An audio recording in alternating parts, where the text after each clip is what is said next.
Good morning, class 7. In today's English worksheet, we are again with the chapter 3 questions.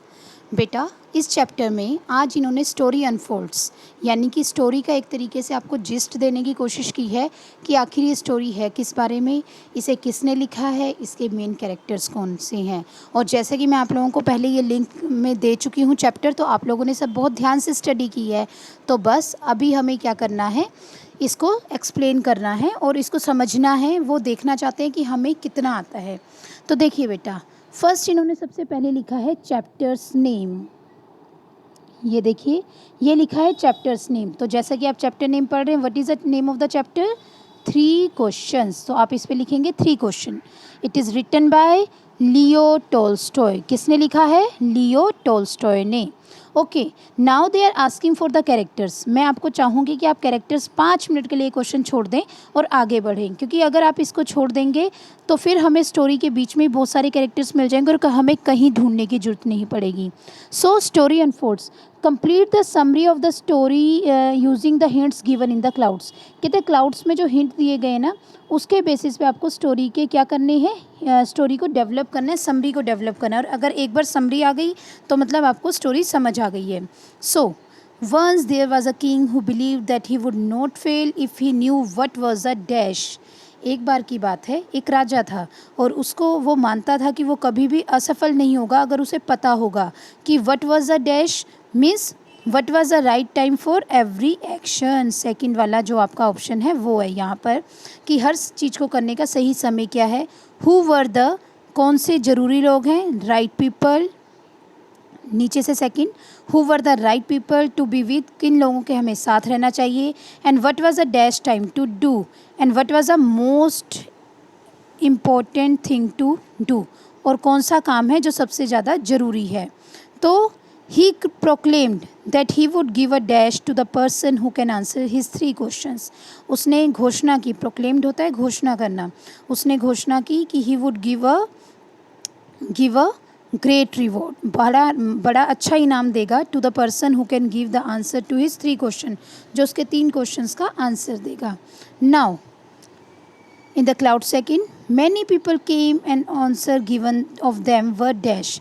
बहुत से लोग आए और जो उन्होंने आंसर दिए दे वर डिफरेंट। यहाँ देखिए डिफरेंट आपका आ गया। The king was not at all satisfied. राजा जो था सेटिस्फाइड नहीं था। He went to a wise hermit seeking answer. वो एक बुद्धिमान सन्यासी के पास गया आंसर्स ढूंढने के लिए।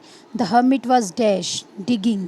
हर्मिट क्या कर रहा था उस समय? बेड फ्लावर्स यानी कि फूलों की क्यारियाँ खोद रहा था। The ground when the king reach there. जब राजा वहाँ पहुँचा तो वो ज़मीन खोद रहा था किस चीज़ के लिए? फूलों की क्यारियों के लिए। Okay, now the hermit greeted the king and continued digging. Third इस क्लाउड में लिखा गया कि हर्मिट जो था वो बिल्कुल लगातार इसको क्या करता रहा? ग्रीट करता रहा। हर्मिट ने ग्रीट किया राजा को और अपनी खुदाई पे जारी रहा। The king repeated his question but the hermit didn't answer. राजा ने अपना क्वेश्चन रिपीट किया पर हर्मिट ने आंसर नहीं किया। The king help the hermit in dash. राजा ने किस चीज़ में उसकी हेल्प की? डिगिंग। राजा ने उसकी खुदाई में हेल्प की।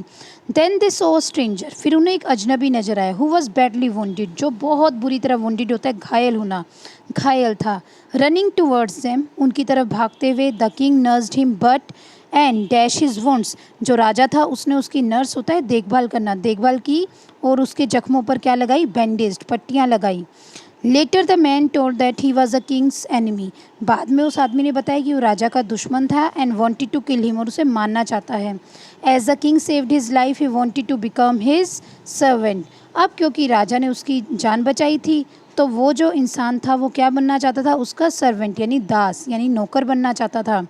नाउ देखिए ये स्टेप्स कहाँ जा रही है, सीढ़ियाँ कहाँ जा रही हैं, है ना। तो देखिए फर्स्ट ये है, सेकंड ये, इसके बाद ये है, फिर ये है, फिर ये और लास्ट ये है। The king repeated the questions to the dash. राजा ने फिर दोबारा क्वेश्चन रिपीट किए किसके सामने? टू द डैश मतलब हर्मिट के सामने। And before leaving to this the hermit said that the king had already found his answers through his deeds. कहते उसने कहा, हर्मिट ने कहा कि तुमने अपने कर्मों के द्वारा इनका आंसर पहले ही जान लिया है। He said that there is only one time that is important. उसने कहा केवल एक ही समय जरूरी है, वो है नाउ, अब। जो समय चल रहा है। The most important person is the one who he is currently with, और सबसे ज़्यादा ज़रूरी इंसान कौन है, जिसके साथ आप उस खास पल में हो। And the most important thing to do is to dash to that person, और सबसे ज़्यादा ज़रूरी चीज़ है उस इंसान का भला करना, यानी doing good to that person. So that's all. I hope आपको समझ आया होगा। Thank you very much.